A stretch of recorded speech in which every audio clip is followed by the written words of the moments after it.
شہے مشرقین کا قبول کیجیے حسین کا قبول کیجیے جب ماہ محرم نے خبر غم کی سنا دی رخ کر کے بقیہ کا یہ مومن نے صدا دی تشریف لائے فرشے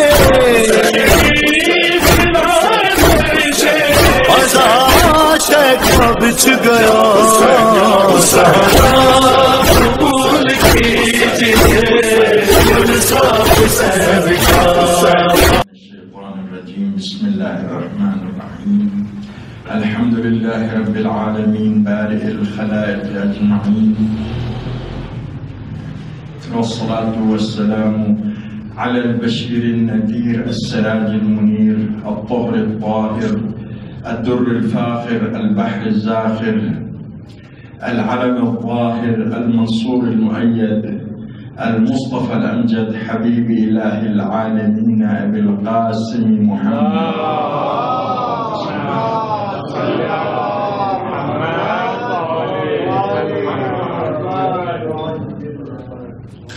وآله الطيبين الطاهرين المعصومين الذين أذهب الله عنهم الرجس وطهرهم تطهيرا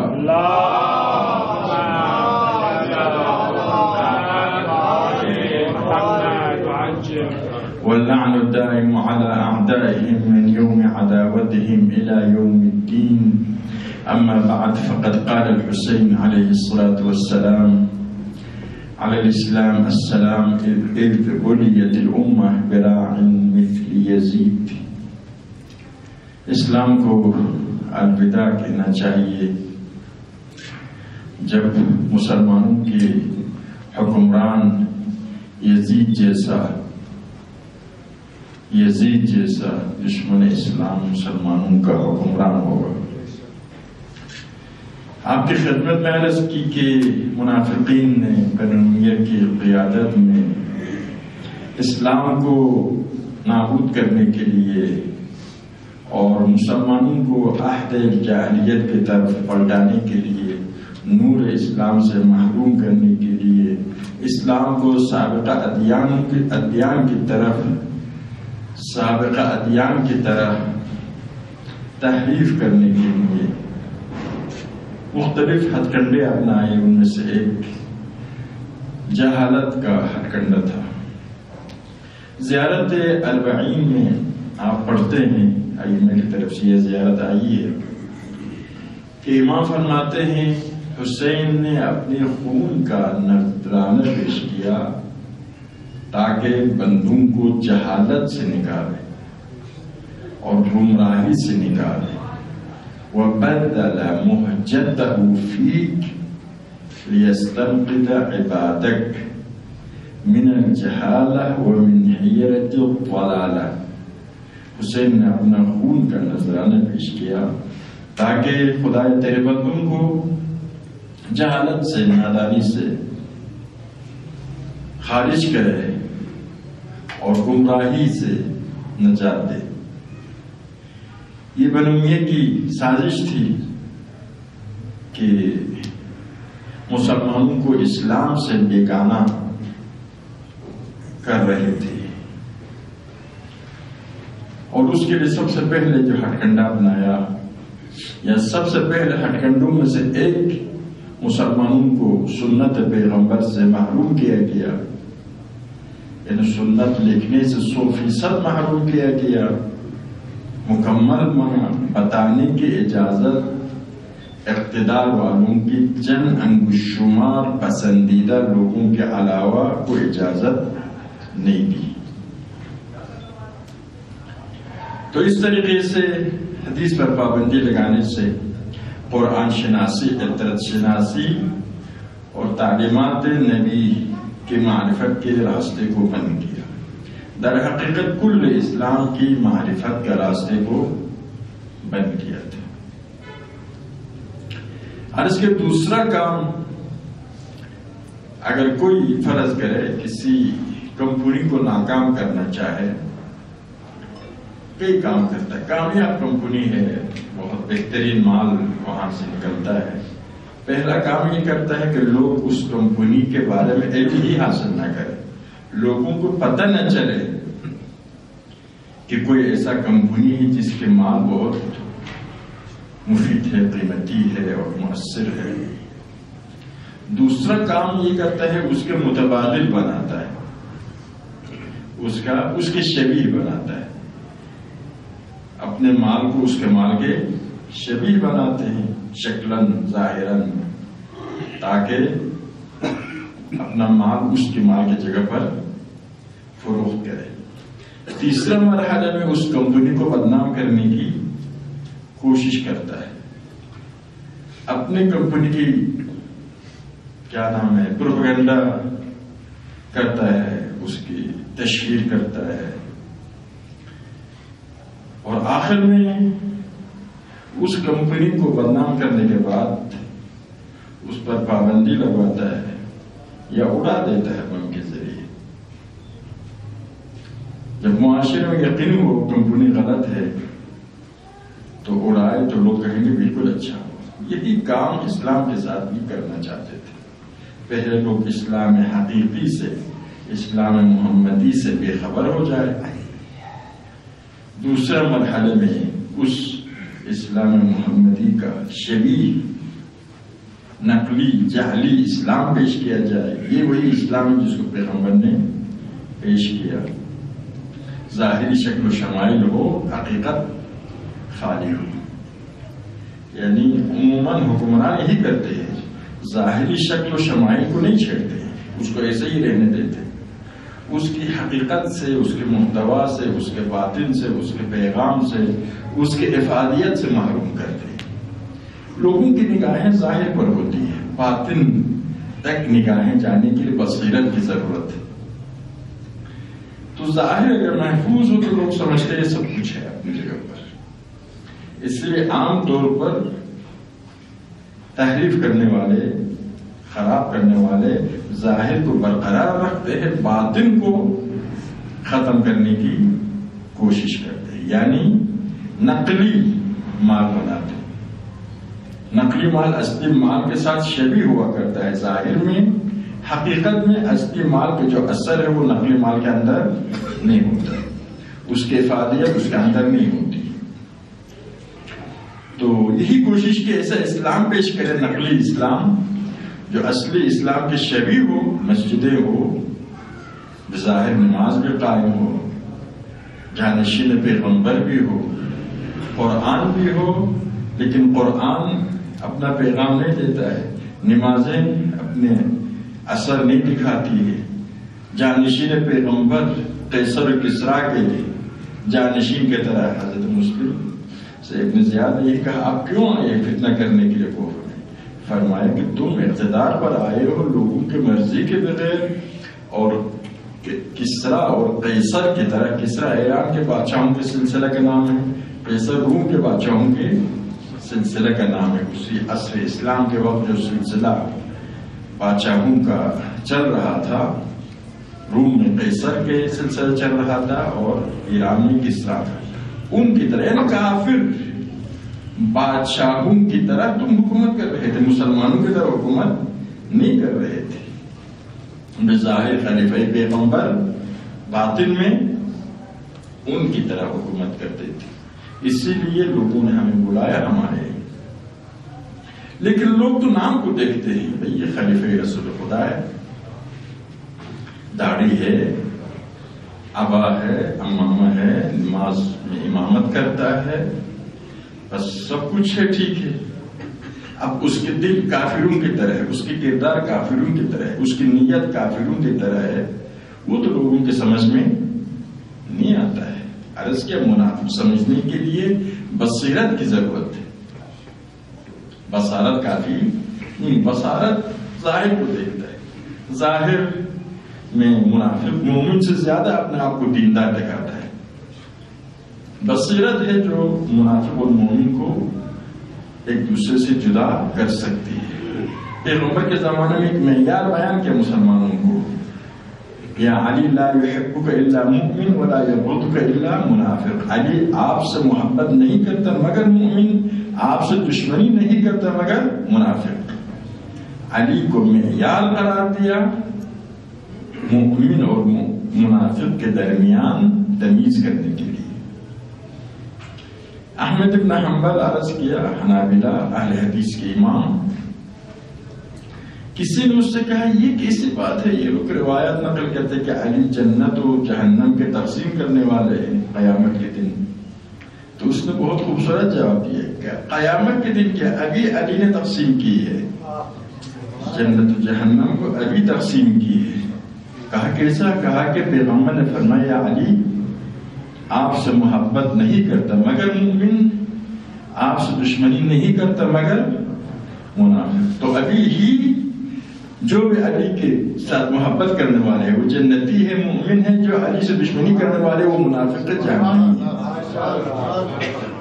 تو یہ ایک معیار ہے، تو اسی معیاروں کے ذریعے منافقین کو پہچان سکتے۔ حضرت ابو سعید خدری پیغمبر کے عظیم صحابی ہے، کہتے ہیں کہ ہم منافقین کو پہچانتے تھے علی کی دشمنی کے ذریعے، جو علی کے ساتھ دشمنی کرتے تھے سمجھتے تھے یہ منافق۔ اسلام کے سب سے بڑا مخلص پیغمبر کے بعد، اسلام کے سب سے بڑا مخلص، سب سے بڑا بہادر، سب سے بڑا مدافع، پیغمبر کے سب سے بڑا محبوب، برادر پیغمبر، داماد پیغمبر، مجاہد اسلام، ایسے ہستی کے ساتھ دشمنی کرنے کی وجہ کیا ہے؟ اسلام سے دشمنی ہے نا، کوئی دوسرا وجہ ہو ہی نہیں سکتا۔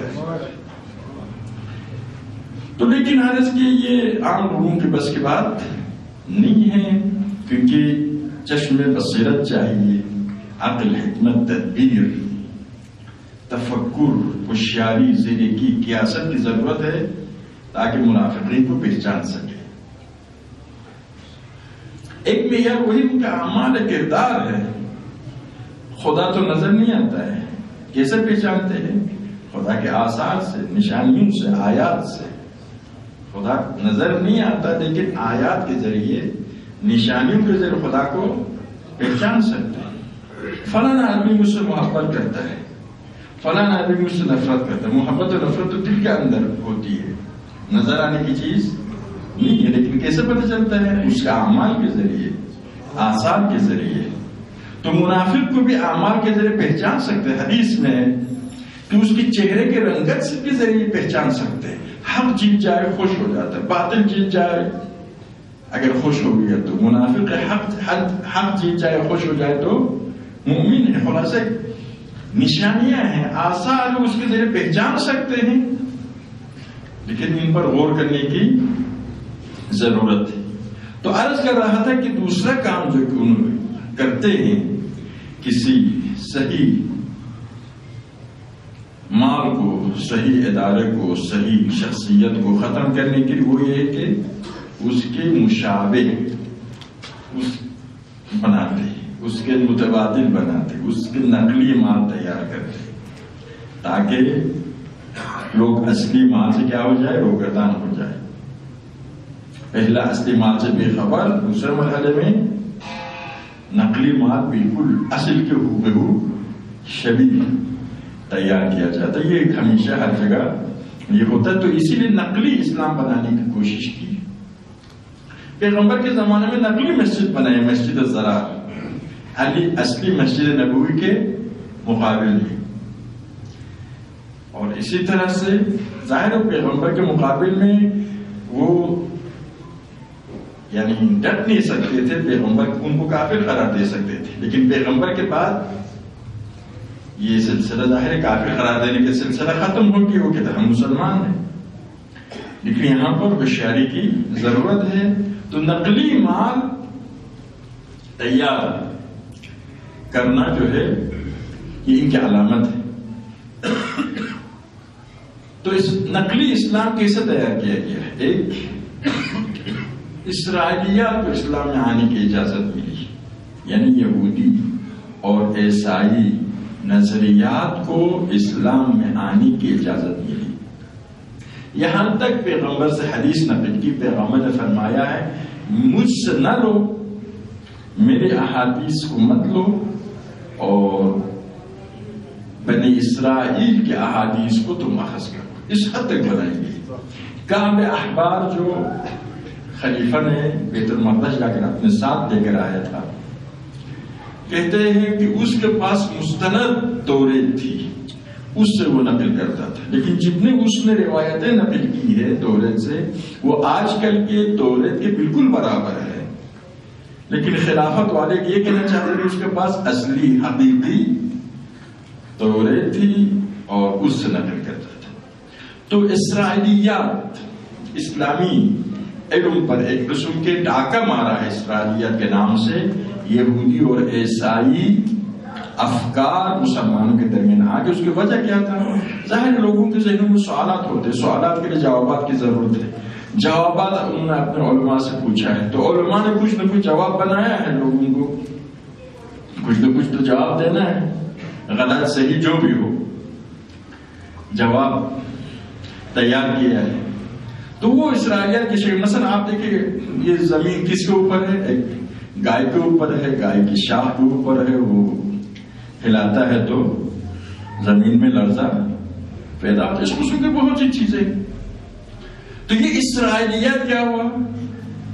عیسائی علماء تمیم تارمی کی قیادت میں ان کو اجازت ملی کہ آپ مسجدوں میں جا کر مسلمانوں کو، یہ عیسائی مسلمان ہو چکے تھے بظاہر، ان کو اجازت ملی کہ تم اسرائیلیات یعنی عیسائی مذہب میں جتنی معارف ہے وہ بیان کر سکتے.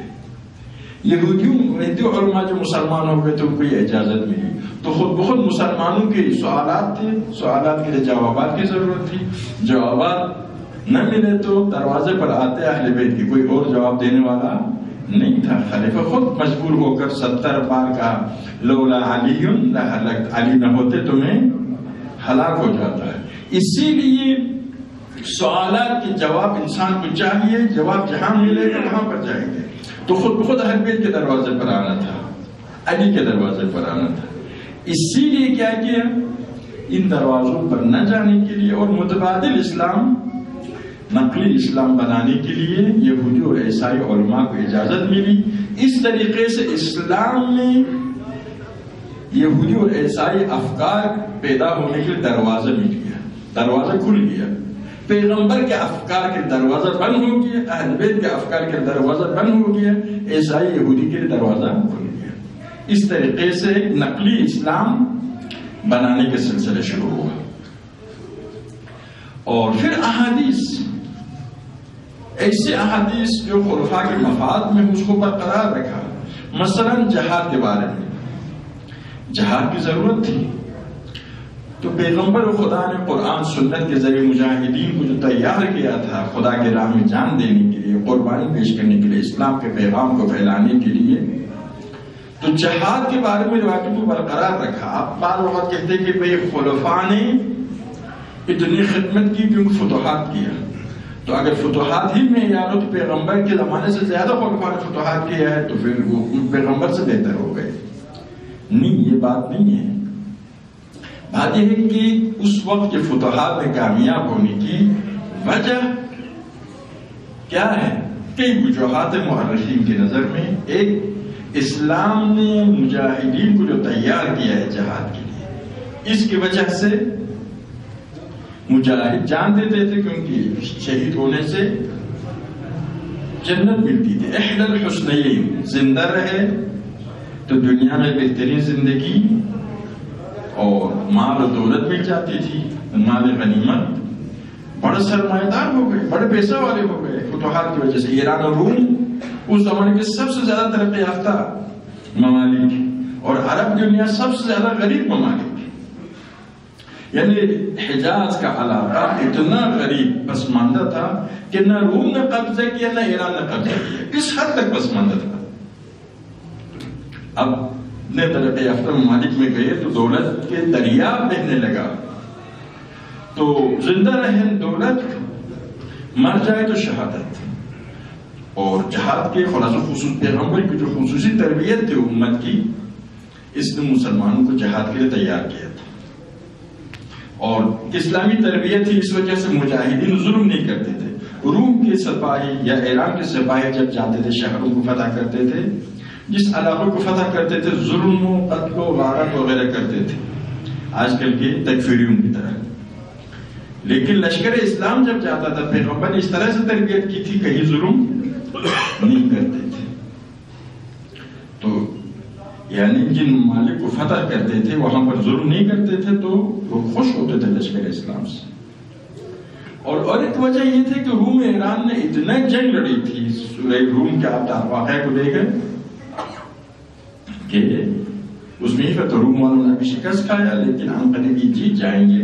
تاریخ میں کہتے ہیں کہ مختصر عرصے میں ایران کے 3 بادشاہ مر گئے. یعنی اس زمانے میں بادشاہ کا بدلنا کوئی اثر. آج کل ایک صدر ایک وزیر اعظم مارا جائے دوسرا آئے گا، اگرچہ ملک پر اثر پڑتا ہے اس میں شک نہیں ہے، لیکن سسٹم ہے، سسٹم صحیح ہے، کوئی مشکل پیش. لیکن قدیم زمانے میں سب کچھ بادشاہ ہوتا تھا. بادشاہ مارا جائے گویا الف سے یا تک تبدیلی آ جاتے تھے ملک میں. تو 3 بادشاہ مارے جانے کا معنی یہ ہے کہ حالات بہت خراب تھے. روم ایران کی مسلسل جنگیں دونوں کھوکھلا ہو چکے تھے مسلسل جنگوں کی وجہ سے. اور پھر جو ظلم کرتے تھے اپنے ماتحت عوام پر، اس لیے عوام کے خوش نہیں تھے. اور اس طرف سے لشکر اسلام کو پیغمبر نے جہاد کی تربیت کی تھی ایک، اور دوسرا یہ ہے کہ عرب جنگ کے عادی تھے، یعنی ان کے علاقوں میں ہی جنگ ہوتی تھی. دیکھیے ابھی ہمارے پاکستان میں صوبے سرحد میں یہی یہ جو طالبان لے لے وغیرہ لے لے ان کے لیے زیادہ آمدی کی، کیونکہ سخت زندگی گزارنے کی جنگ کرنے کی عادت ہے. وہ ایک شہر والے عیش کرنے والے یہ کام نہیں کر سکتے. تو عرب جنگ کے عادی تھے، جنگ کرنے کے، اصل ان کی زندگی جنگوں میں گزرتی تھی. یہ ایک صفت تھی، جنگ کرنے سے تھک نہیں جاتے تھے. جو جنگ کے عادی نہ ہو جنگ کرنے سے تھک جاتے ہیں، اور جنگ کے عادی ہو جنگ کرنے سے نہیں تھے کہ ان کی زندگی وہی، ان کو نوکری وہی ہے. اور پھر زندگی بھی سخت تھی. اپنے گھروں میں زندگی کرتے بھی بہت سخت زندگی گزرتی تھی، جنگوں میں زندگی گزارے بھی اسی جیسا. لیکن جو عیش و عشرت کی زندگی گزارتے ہیں ان کے لیے جنگوں میں زندگی گزارنا مشکل ہے. تو زندگیاں سخت تھے عرب کی، جنگوں کی زندگی گزارتے تھے لوگ، اور جنگوں کے عادی تھے. اور روم اور ایران کی حکومتوں نے جو ظلم کیا اپنے علاقوں میں، اور پیغمبر نے لشکر اسلام کی جو تربیت کی، سب کی وجہ سے آسانی کے ساتھ فتوحات ہو گئے. یعنی خلفاء کی کامیابی نہیں تھی، یہ حالات اور اسلام کی تربیت کی وجہ سے روم بھی آسانی سے فتح ہوا، ایران بھی آسانی سے فتح ہوا. تو خلفاء نے ان احادیث کو رہنے دیا،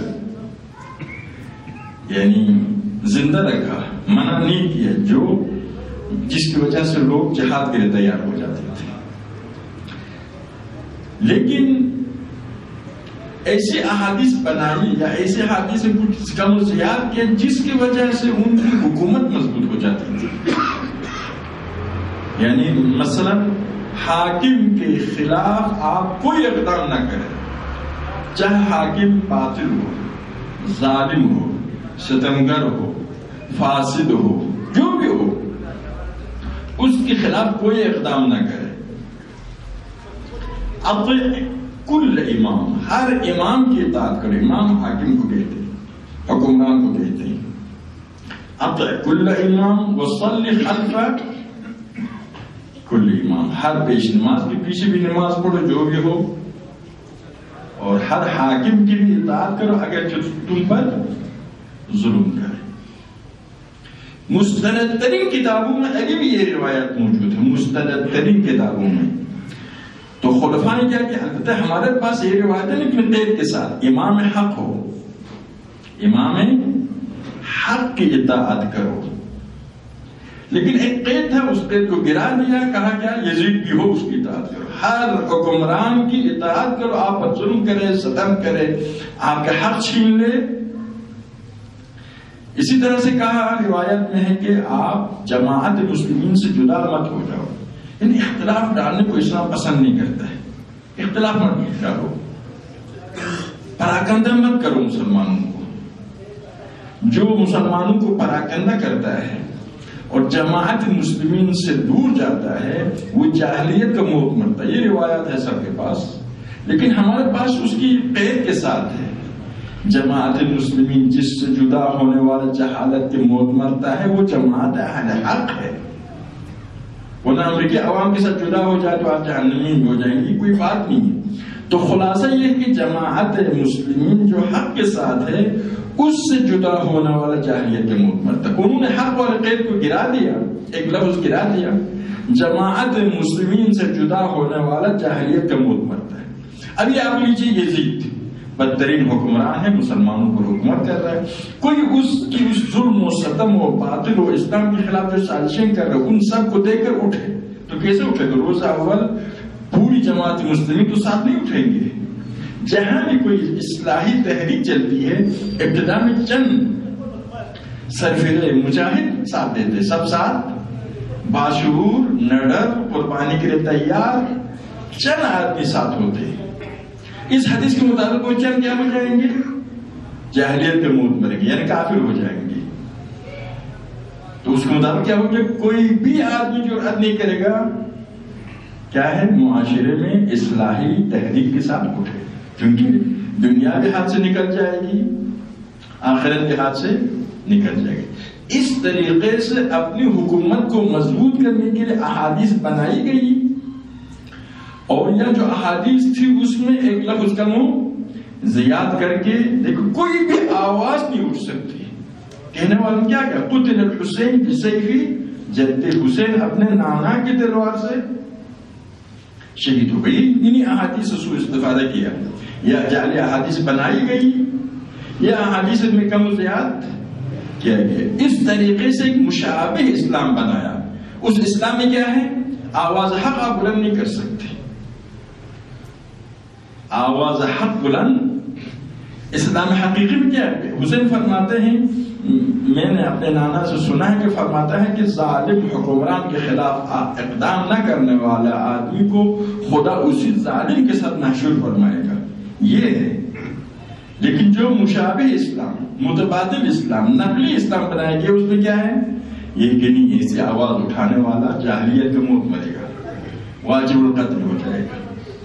اس طریقے سے ظالم و باطل کے خلاف آواز بلند کرنے کا راستہ بند کیا گیا.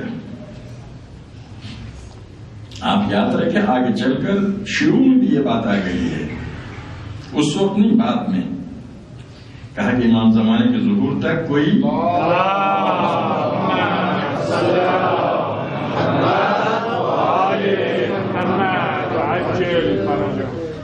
قیام نہیں کر سکتا ہے.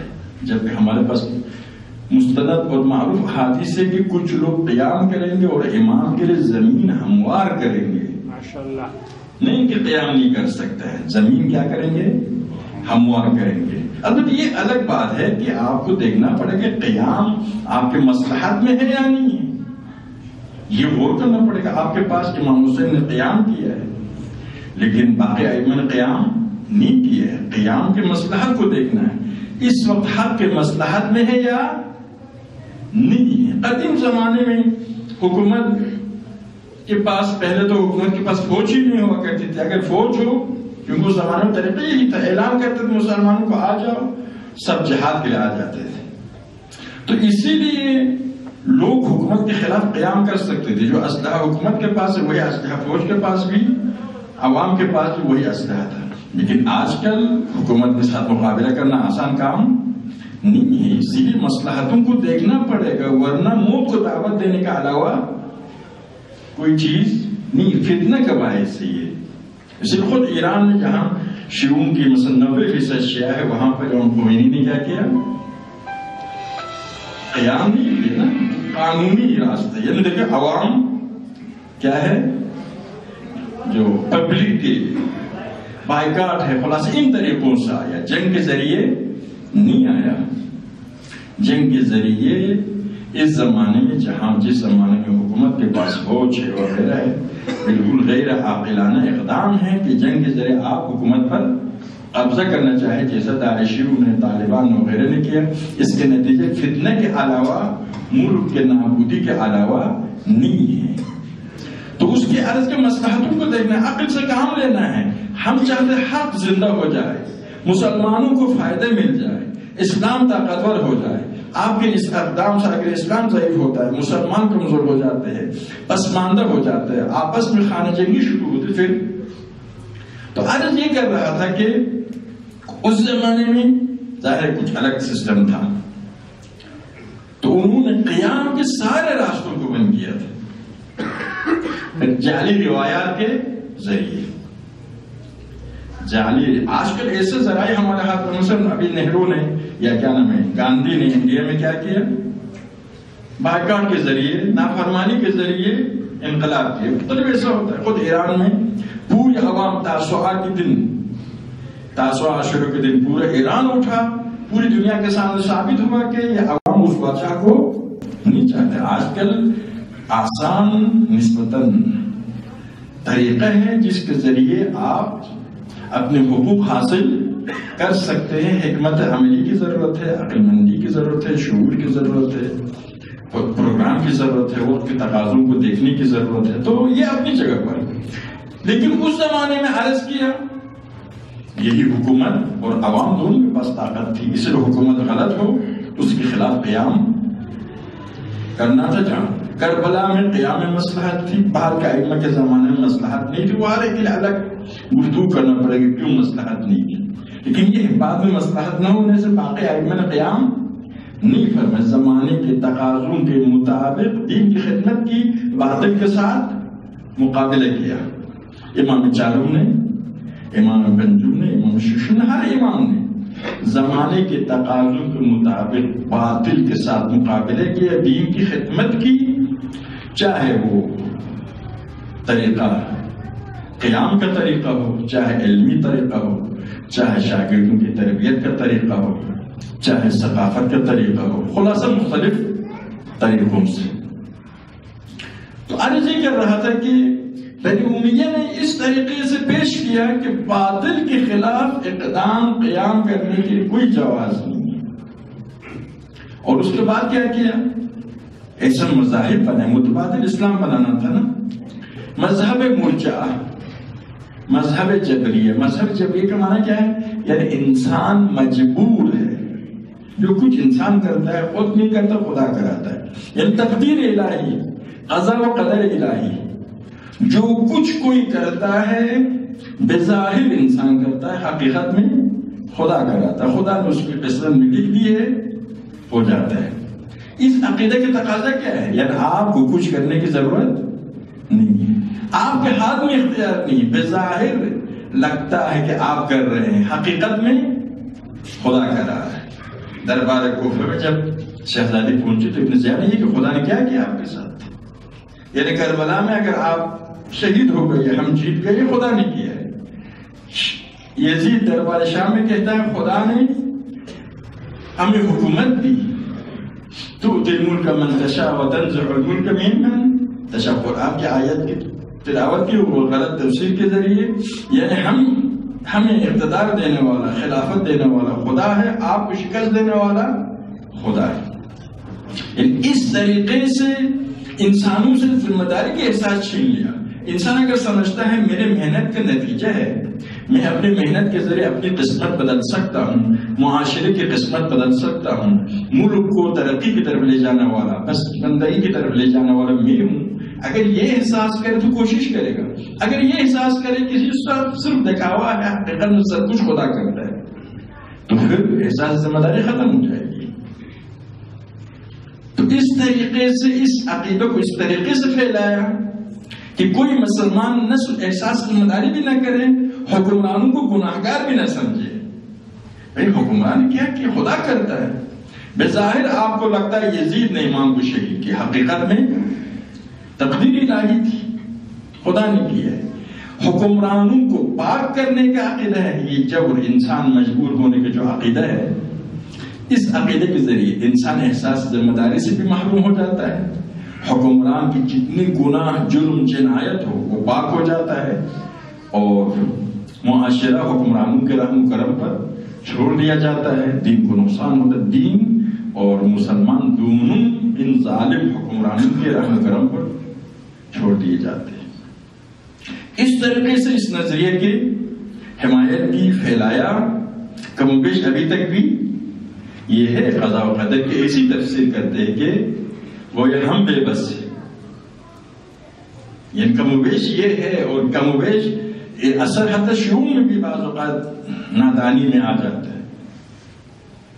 اور اسی طرح سے اور ایک مذہب کی بنیاد ڈالی، یعنی اس میں خلفاء زیر زمین کام کرتے ہیں، مولانوں کو، علماء کو، مفکرین کو کھلاتے پلاتے ہیں تاکہ اسے افکار پیدا کرے، افکار کو پھیلائے۔ مذہب مرجعہ کا عقیدہ کیا ہے؟ یعنی عمل کے بغیر انسان سعادت مند ہو جائے گا، جنت جانا چاہتے جنت جانے کے لیے عمل کی ضرورت نہیں ہے، عقیدہ کافی ہے۔ اس مذہب کے ایک گروہ کا عقیدہ یہ تھا حتی زبان پر کفر کے الفاظ جاری کرے، دل میں ایمان ہو کافی ہے جنت جانے کے لیے۔ اس لیے یزید کفر کے الفاظ زبان پر بھی جاری کرے، دل میں ایمان ہو تو پھر جنتی ہے۔ اس عقیدے کو پھیلایا۔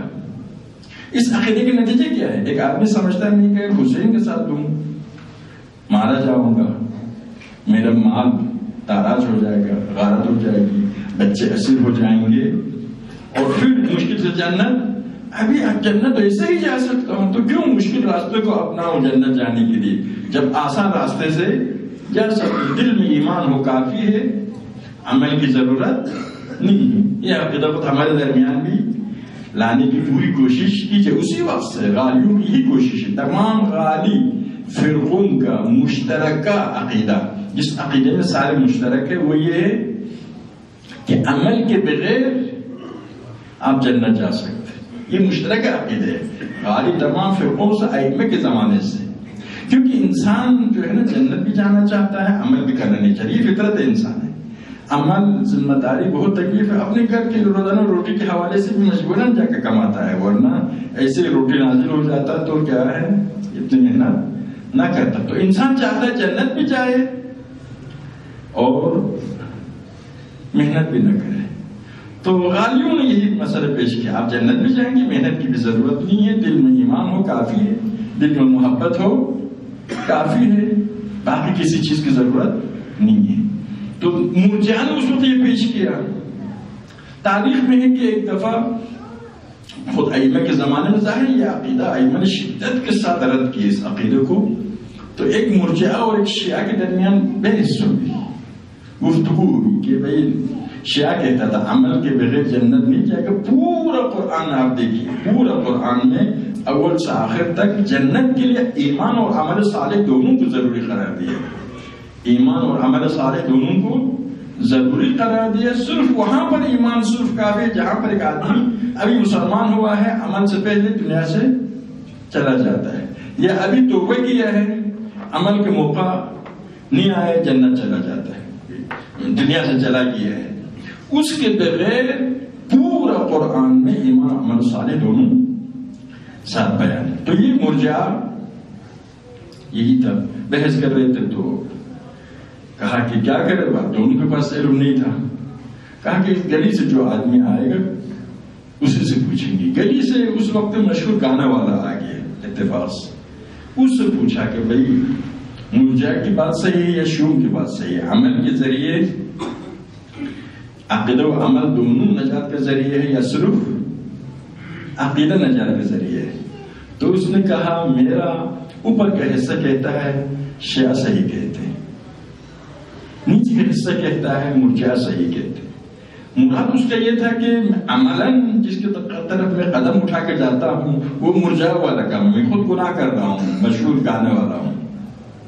عملاً جس کی طرف قدم اٹھا کر جاتا ہوں وہ کیا ہے؟ عمل بھی صرف عقیدہ ہے، لیکن میری عقل کہتی ہے کیا؟ اوپر کیسے ہے، میری عقل کہتی ہے نجات کے لیے کیا چاہیے؟ عقیدہ اور عمل دونوں کی ضرورت ہے۔ تو اس عقیدہ کو پھیلایا بنو امیہ نے۔ اس عقیدہ کو پھیلانے کے نتیجے میں کیا ہوا؟ ذرا ایک آدمی دیکھتا ہے کہ میں ایسے ہی جنت جا سکتا ہوں عقیدے کے ساتھ، تو کیوں اپنا آپ کو ٹکڑا ٹکڑا کراؤں پھر جنت جاؤں؟ اس طریقے سے ایک جعلی اسلام بنایا تاکہ لوگ اسلام حقیقی کی طرف نہ جائیں. ایک درود پڑھیں محمد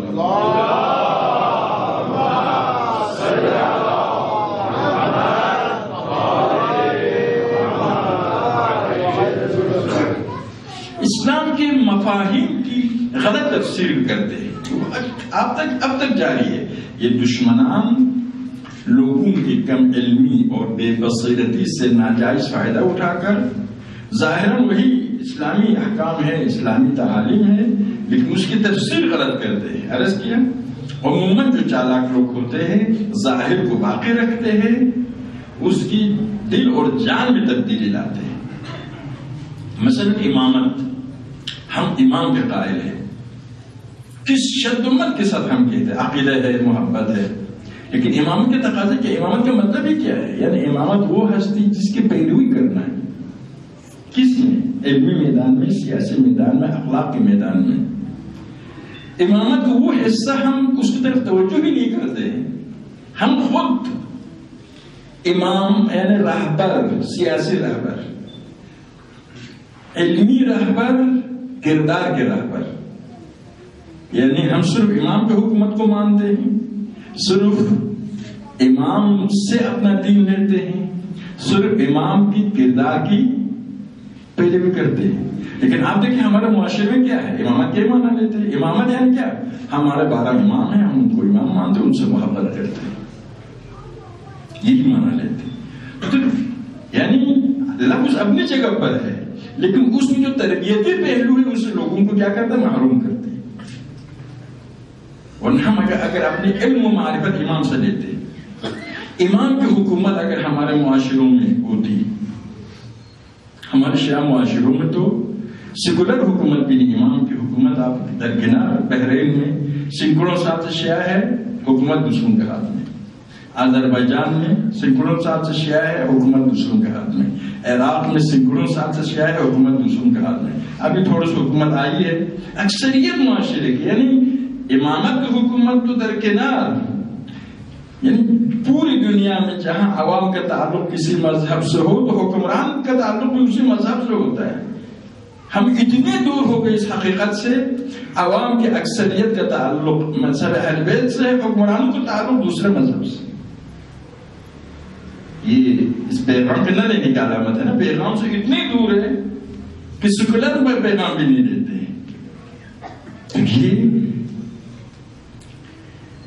اب دیکھیں محبت کا پیغام کیا ہے؟ کس طرح سے ایک عاشق معشوق سے محبت کر. بھائی ایک ذمہ دار ہستی کی محبت کا مطلب یہ ہے کہ ذمہ داریوں میں اس کے ساتھ محبت کرنا ہے. جس طرح سے ایک عاشق معشوق سے محبت کرنا، اسی طرح سے حسین سے محبت کرنا ہے. حسین سے محبت کرنے والے اہداف حسینی سے محبت کرنی چاہیے. محبت کے بھی وہی، لیکن الفاظ اپنی جگہ پر ہے، یہ فرائض اپنی جگہ پر ہے. تفسیر میں آ کر ایسی تفسیر کرتے جس سے انسان کی تربیت نہ ہو. عزاداری، غم حسین. غم حسین کس پر مناتے ہیں؟ غم حسین کے مسائل پر. حسین نے مسائل کس پر اٹھایا ہے؟ ان مقاصد پر اٹھائے. مقاصد کی طرف ہمیں نہیں جانا ہے. انتظار امام کی منتظر ہے شب و روز. زیادہ سے زیادہ اشعار پڑھیں گے.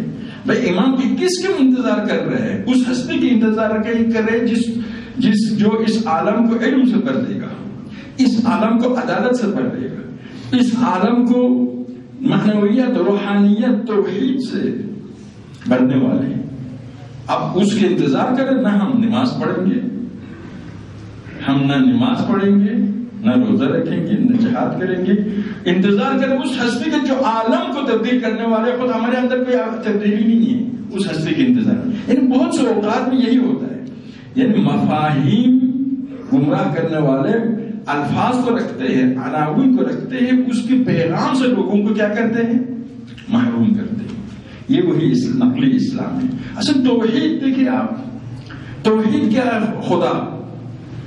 ابھی مغرب والے جوان انسان فطرتاً خدا کی طرف جاتا ہے. تو انہوں نے دیکھا بھائی لوگ فطرتاً خدا کی طرف جاتے ہیں. مغرب میں بعض اوقات لاکھوں کی تعداد میں اجتماعات ہوتا ہے. انہوں نے کیا کیا؟ وہ ہم تبت کے علماء کو لایا، بدھزم کے بزرگان کو لایا تاکہ توحید کا درس دے دے لوگوں کو اور ہندوؤں کو، تاکہ ایک قسم کے یوگا جیسا وغیرہ مسائل کے ذریعے لوگوں کو کیا ہے ایسا خدا سا، یعنی ان کی چاہا ہے ان جوانوں کو ایسا خدا دے دے جو ان کے ظلم و ستم و بربریت کے ساتھ نہ ٹکرائے. ہندوؤں کا خدا، بدھزم کا خدا وغیرہ خدا ایسا خدا ہے جس کی وجہ سے انسان اپنے اندر گم ہو جاتا ہے اور حکمرانوں کے ظلم کے ساتھ اس کا ٹکراؤ نہیں ہے، ستم کے ساتھ ٹکراؤ نہیں ہے، بربریت کے ساتھ ٹکراؤ نہیں ہے. خدا سے تمام برائیوں کے ساتھ نہ ٹکرانے والا خدا، اس تفسیر کیا خدا کا، اس خدا کو زندہ کرنے کی کوشش کی. پھر دیکھا کہ نہیں کچھ انسان دوبارہ اسلامی خدا کی طرف جا رہا ہے. کہا کہ اسلامی خدا یہی تکفیریوں کا خدا ہے، ایسا بے رحم خدا جو چھوٹے شیرخوار بچوں کو بھی بم بلاس کے ذریعے مار دیتا ہے، وہ خدا کا حکم ہے. ایک یہی جو مجاہد ہے آپ لکھیے، دیندار آدمی بہت نیک لڑکا ہے، اب اس سے کہا گیا ہے تو یہ اتنے بے رحم کیوں ہو گیا؟ اس سے کہا گیا ہے بھائی خدا نے کہا ہے بچے کو قتل کرو، عورت کو قتل کرو، بے گناہوں کو قتل کرو، اب خدا سے بڑھ کر تم رحیم ہو. یعنی یہ جو تکفیری ہے، مذہبی لڑکا ہے، اتنا کیوں درندہ بن گیا ہے؟ وہ لڑکا یہ سوچتا ہے کہ خدا مجھ سے بہتر حالات کو سمجھتا ہے، خدا مجھ سے بہتر ارحم الراحمین ہے. جب خدا نے کہا بچے کو قتل کرو، بم بلاس کرو، اس میں 1000 بچے، یمن کے سارے بچے حالت کو دیکھیں تو ایک قسم کے درندہ بن جاتا ہے. تو کیسی خدا پیش کی دنیا والوں کے سامنے؟ ایسا خدا جس میں رحم ہی نہیں. کئی لوگ اہل بیت کی خدا کی طرف، اسلام حقیقی کی خدا کی طرف نہ جائے. اسلام حقیقی خدا کیا ہے؟ قرآن کے 114 سورہ میں سے 113 میں کیا ہے؟ رحمان و رحیم کی صفت کو قبول کیا ہے. خدا کے جو صفت قبول کیا وہ کیا ہے؟ رحمان و رحیم کو سب سے زیادہ پسند کیا خدا نے. اب اس خدا کی طرف لوگ نہ جائے، متبادل پیش کرتے ہیں، مشابہ پیش کرتے ہیں، نقلی پیش کرتے ہیں. قدیم زمانے میں لوگ زیادہ سادہ تھے. فرعون نے کہا میں خدا ہوں، ہارون نے کہا کیا، فرعون نے کہا میں خدا ہوں، نمرود نے کہا میں خدا ہوں. اس طرح جدید زمانے میں اس طریقے سے نقلی خدا تیار کیا جاتا ہے، نقلی رسول، نقلی امام، نقلی مجتہد تیار کیا جاتا ہے. یعنی پہلے ہمارے مجتہدین کی حالت کیا تھی؟ یہ ایک مجتہد دنیا چلی، مرجع تقلید، میرا مقصد مجتہد نہیں. مرجع تقلید کون ہوتا ہے؟ مجتہدین کے درمیان جو عالم ہے اور باقی شرائط، عدالت وغیرہ وغیرہ. تو ایسا تھا ایک مجتہد جب دنیا چلے جاتے تھے تو خود شاید تحقیق کرتے تھے، قابل اعتماد علماء سے پوچھتے تھے اور جو معیار ہے مرجع تقلید پہچاننے کو، اس معیار کے مطابق اس کی رہنمائی کرتے تھے. ممکن ہے اس مجتہد تک پہنچنے میں ایک ٹائم لگ جائے، لیکن انقلاب ایران کے بعد کیا ہوگا؟ وہی اجتہاد کے تعلق سیاست سے ہو گیا نا. ایران میں رہبر بھی کیا ہے؟ مجتہد ہے. اس کے علاوہ باقی مراجع کے بھی اثر، فرض کیجئے باقی مراجع اس حکومت کے خلاف ہو جائے، اس حکومت کی شرعی حیثیت مشکوک ہو جائے گی نا، حکومت نہیں چل سکے گی. اسی لیے فوراً دنیا کے تمام شیاطین نے مرجع کی نشاندہی میں حصہ لینے لگے. ہم بھی تو سادہ لوگ ہیں، یعنی پروپیگنڈے میں بڑے ماہر ہیں مغرب والے. اس طرح سے بات کرتے دلوں میں بات اتر آتی ہے اور دل بھی ہمارا نرم ہے، سادہ دل ہے. یہاں پر بڑی بصیرت کام کرے گا، ہر جگہ بصیرت اور معرفت. قرآن کے بارے میں کیا فرمایا؟ افلا یتدبرون القرآن ام علی قلوب اقفالها. تم قرآن تدبر کرو، غور کرو، سوچو، صرف ترجمہ نہیں، غور کرو، سوچو، دلوں پر بات تالے پڑے. تو یہ خطر ہے. اسی لیے وہ ممکن ہے ہمارے زمانے میں اپنے پسند کے ایک مرجع بنائے کہ یہ مرجع ہے. تو نقلی مال پیش کرنا اس زمانے سے شروع ہوا ہے. پیغمبر کے بعد امام بنایا گیا، اصلی امام کے مقابل میں. اور قرآن کے مقابلے نہیں لا سکتے تھے، تفسیر ضرورت بھی نہیں تھی، تفسیر اپنی پسند کی کرتے تھے. اور مختلف مقامات میں کیا ہے؟ مفاہیم اور معارف دین کی غلط تفسیر کر کے اپنے مقصد حاصل کی. صبر آپ لے لیں. صبر کا مطلب کیا ہے؟ صبر کا مطلب یہ ہے کہ آپ چپ رہو، دشمن ظلم کرے، ظالم ظلم کرے، چپ رہو. یہ صبر تھوڑا ہے. صبر یہ ہے کہ مشکلات کے ساتھ مقابلہ کر کے منزل مقصود تک پہنچنا اور اس راہ میں آنے والے مشکلات کو برداشت کرنے کے نام صبر ہے. جنگ بدر کے واقعہ میں، احد کے واقعہ میں فرمایا اگر تمہارا ایک صابر ہو 10 کافر پر جیت جائیں گے، 100 ہو تو 1000 پر جیت جائیں گے، 10 ہو تو 100 پر جیت جائیں گے. بس صابر وہ ہوتا ہے جو مقابلہ کرتا ہے، نہیں کہ سر نیچے ڈال کر ظالم کے سامنے سر تسلیم خم کرے. مقابلہ البتہ حکمت عملی کے ساتھ، بصیرت کے ساتھ مد نظر ہمارے ہونا چاہیے. زمانے کے لحاظ سے، مکان کے لحاظ سے مقابلے کا انداز بدل. ہمارے مذہب میں تقیہ بھی ہے. تقیہ کا معنی چپ رہنا نہیں، تقیہ کا معنی یعنی کیا؟ کھل کر آپ کے پاس کتنی طاقت نہیں، کھل کر دشمن کے ساتھ مقابلے نہیں کر سکتے. تو یہ نہ سوچنے کہ ایسا ذمہ داری ختم ہو گئی، مخفی طریقے سے وہی کام کرنا ہے. خلاصہ وقت کے تقاضوں کے مطابق منزل مقصود کی طرف آگے بڑھنا. ہم وہ قوم کے ذرہ برابر اپنے دشمن پر بھی ظلم کرنے والے نہیں ہیں، حق کے مطابق منزل کی طرف آگے بڑھتے. تاریخ تشیع کو دیکھیے، مخلص ترین گروہ اور جہاں پر بھی ہم رہے ہیں وہاں پر اغیار میں بھی ائمت و ائمت ہے، لیکن شیعوں کی بھی تعریف کی ہے. تو حکمت عملی کے ساتھ منزل کی طرف آگے بڑھنا. یہ تو عرض کر رہا تھا کہ نقلی اسلام پیش کرتے تھے، تو کربلا کے لحاظ سے بھی اسلام کو ختم کرنے کے لیے بنو امیہ نے یہی کہ نقلی اسلام پیش کیا. بظاہر اسلام ہے لیکن حقیقت میں مولانا روم فرماتے ہیں یہ لوگ اسلام کو الٹ کر کے پیش کریں گے. نہج البلاغہ میں فرماتے ہیں یکفع الاسلام، اسلام کو الٹ کر کے پیش کریں گے. الٹ کرنے سے وہ ہے تو وہی میں نے مثال دی پرسوں کہ گلاس ہے، اس کو ایک آدمی شہر میں پہنچا، دیکھا گلاس ہے لیکن نیچے سے سوراخ اوپر سے بند ہے. کہا یہ کیسا گلاس ہے؟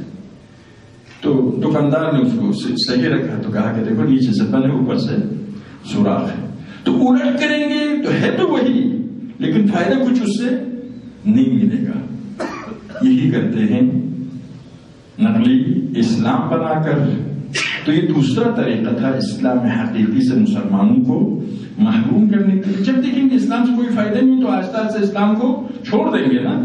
ابھی دیکھو جو ہمارے مغرب نواز لوگ ہیں وہ یہ کہتے ہیں اسلام کی اس کا کیا فائدہ، اس کا کیا فائدہ، اس کا کیا فائدہ. جب فائدہ نہیں تو چھوڑ دو.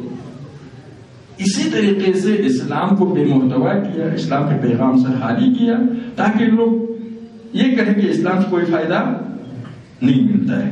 تو نقلی اسلام بنانا اس زمانے میں بنو امیہ نے یہ کام کیا، بعد میں بنی عباس نے یہ کام کیا، ابھی مغرب والے یہ کام کر رہے. امام خمینی نے جو پہلا جملہ کہا اسلام امریکائی، یہ مسلسل یہ سلسلہ چلتے رہے گا جب تک ہم بیدار نہ ہو، باشعور نہ ہو، صاحب علم نہ ہو، صاحب بصیرت نہ ہو، صاحب برنامہ نہ ہو، منصوبے کے ساتھ نہ چلے تو دشمن ہماری سادگی سے، جہالت سے، کم عقلی سے، بے خبری سے ناجائز فائدہ اٹھاتے رہیں گے. جہاں بھی بیوقوف ہو بیوقوف بنانے والے ہوتے ہیں، جہاں بھی میدان خالی ہو میدان پر قابض ہونے والے آتے ہیں. نہ میدان کو خالی رکھنا ہے، نہ بیوقوف بننا ہے، لیکن نہ جذباتی بننا ہے، بلکہ عقل و حکمت اور شجاعت و بصیرت، احساس ذمہ داری کے ساتھ کام کریں گے تو اس وقت من فئۃ قلیلۃ غلبت فئۃ کثیرۃ باذن اللہ.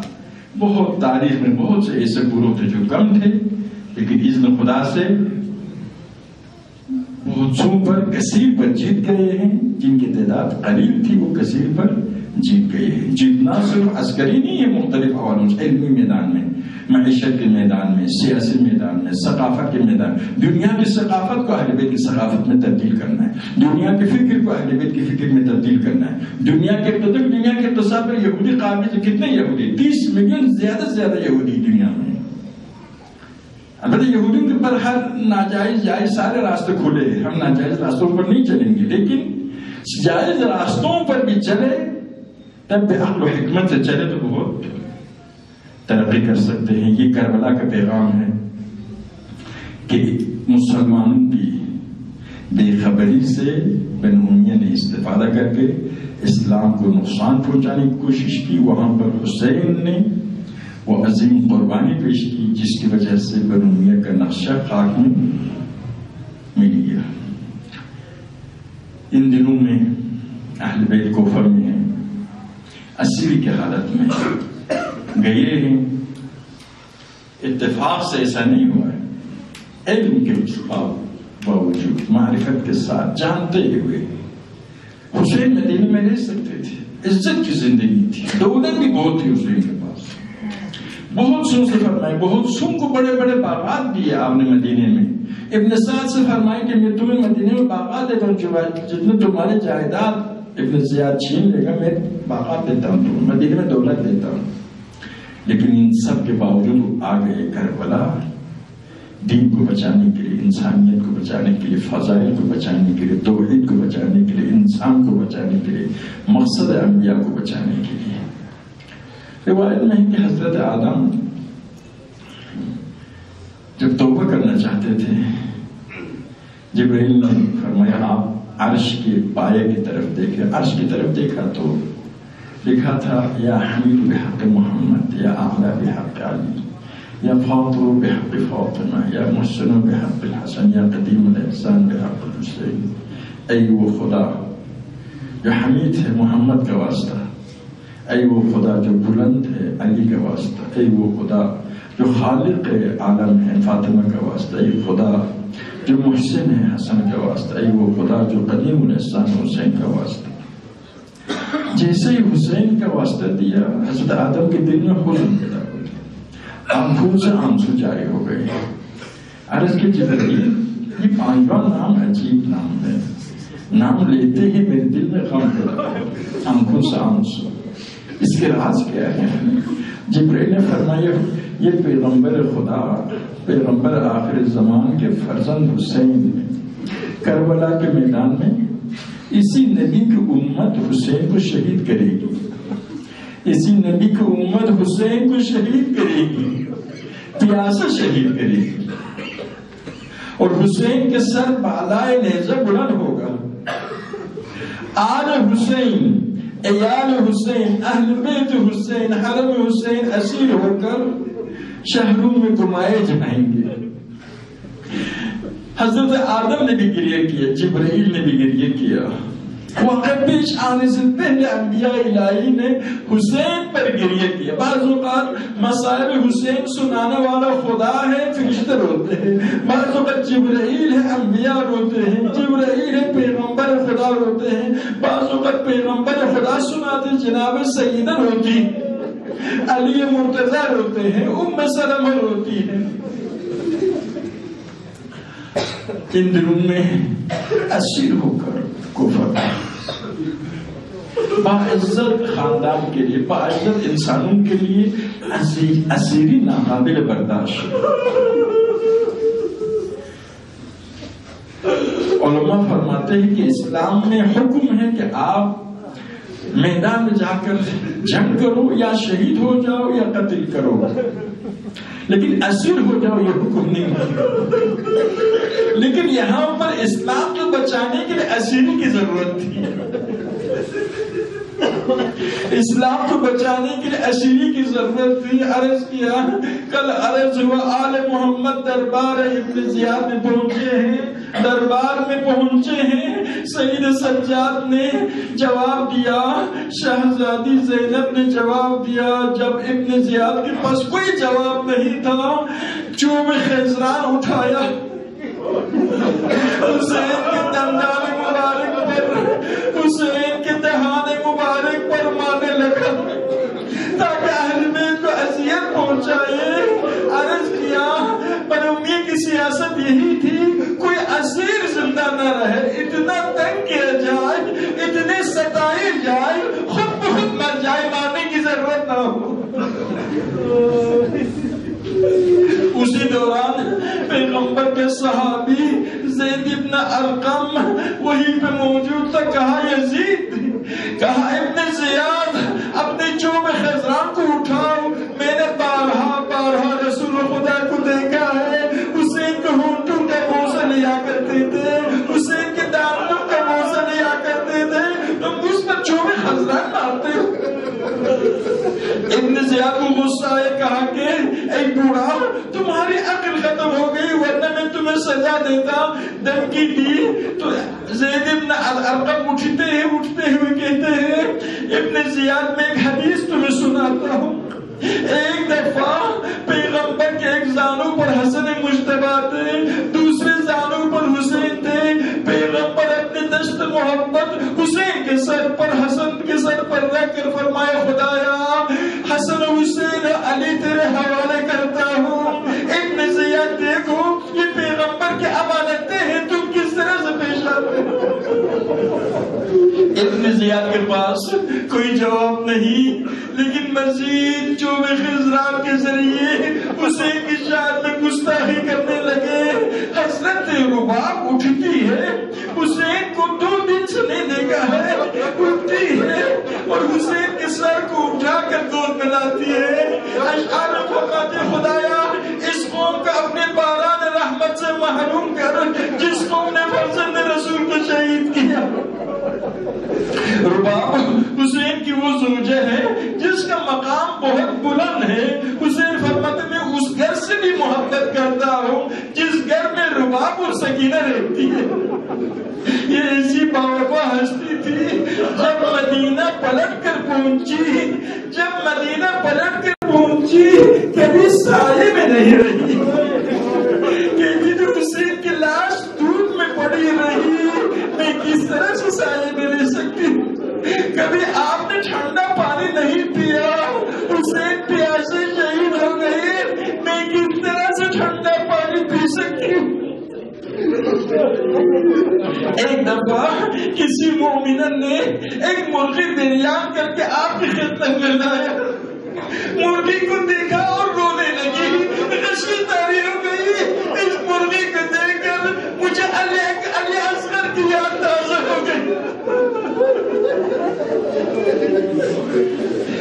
حضرت رباب نے خدا جانتا کس طرح سے برداشت کیا. ششما بچے کے سر اطہر کو بالا ہی نہیں تھا کس طرح سے برداشت کیا. آل محمد کی اسیری کے ایام ہے. آج 15 محرم کے دن بعض روایات کے مطابق ابن زیاد نے حکم دیا اسرا شام کی طرف چلے جائے شام کی طرف لے جائے. سر شہداء اور اسیران آل محمد کو شام کی طرف لے جانے کے لیے تیار ہو گئے. روایات میں ہے کہ اسرائے آل محمد کے ساتھ اصحاب کی ازواج بھی تھی. آپ جانتے ہیں شب عاشور جب حسین نے اصحاب سے فرمایا کل سب کو شہید ہونا ہے آپ چلے جائیے. اصحاب باوفا نے انکار کیا. کہا مولا ہمیں اس سعادت سے محروم نہ فرماؤ ہم بھی شہید ہونا چاہتے ہیں. فرمایا جاؤ اپنے ازواج کو کسی پرامن جگہ تک پہنچا کے آؤ. علی ابن مظاہر اپنے گھر میں آئے اپنے خیمے میں آئے. بیوی سے کہا زوجہ سے کہا اٹھو تمہیں بنی اسد کے حوالے کر کے آتا ہوں. کیوں؟ کہا کہ کل ہمیں شہید ہونا ہے آپ کو اسیر ہونے کا خطرہ ہے آپ جائیے بنی اسد کے پاس ہمارا قبیلہ ہے. پوچھا دختران فاطمہ کے کیا بنے گا. اس نے عرض کیا دختران فاطمہ تو اسیر ہو جائیں گی. اس نے کہا علی تم نے انصاف نہیں کیا اپنی زوجہ کی عزت بچانا چاہتے ہو اور دختران فاطمہ اسیر ہو جائے. آج اسیران آل محمد جب شام کی طرف جا رہے تھے کوفہ کے قبائل آئے ابن زیاد کے پاس. کہا ابن زیاد ہم برداشت نہیں کرتے کہ ہماری ناموس شام کے بازاروں میں گمائے جائے. ان کی اصرار پر ابن زیاد نے اجازت دی. ہر قبیلہ آتا ہے اپنے قبیلے سے تعلق رکھنے والی مومنہ کو لے جاتے ہیں. آخر میں صرف آل محمد رہ گئے سیدانیہ رہ گئی. کسی مسلمان نے غیرت کا احساس نہیں کیا کہ ہمارے نبی کی ناراضی ہے بازاروں میں نہیں جانا.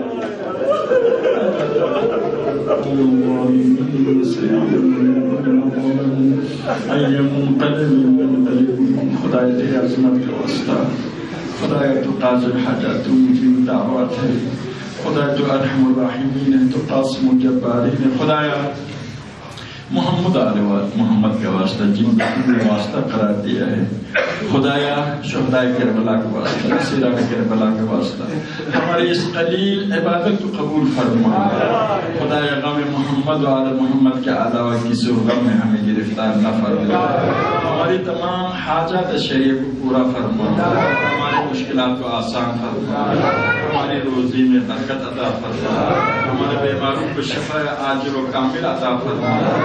خدایا مجاہدین اسلام فلسطین، سوریہ، لبنان، عراق، بحرین، یمن، جہاں بھی اہل حق اہل باطل اہل بیت کے ماننے والے دشمنان مکتب اہل بیت کے ساتھ برسر پیکار ہو، خدایا ان کی مدد فرما۔ خدایا ہمارے اسیروں کو جلد از جلد رہائی عطا فرما۔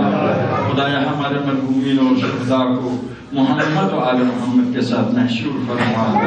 خدایا ہماری مساجد، امام بارگاہیں، دینی مراکز، علماء کرام، مراجع اعظام، رہبر معظم اور دین کی خدمت کرنے والے مومنین کی خدمت کرنے والے جہاں کہیں بھی ہوں کہ توفیقات میں اضافہ فرما۔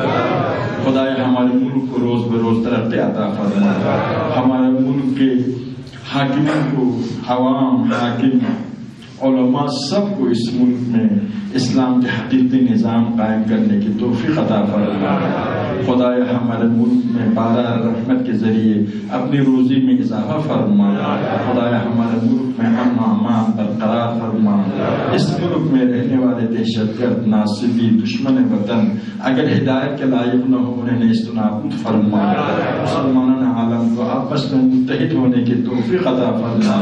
اہل بیت کے ماننے والوں کو، اپنے آپ کو اور پوری دنیا کو استقبال امام کے لیے تیار ہونے کی توفیق عطا فرما۔ آخر میں تمام حاضرین کی مرحومین بالآخر شہدائے ملت کے لیے سورہ فاتحہ۔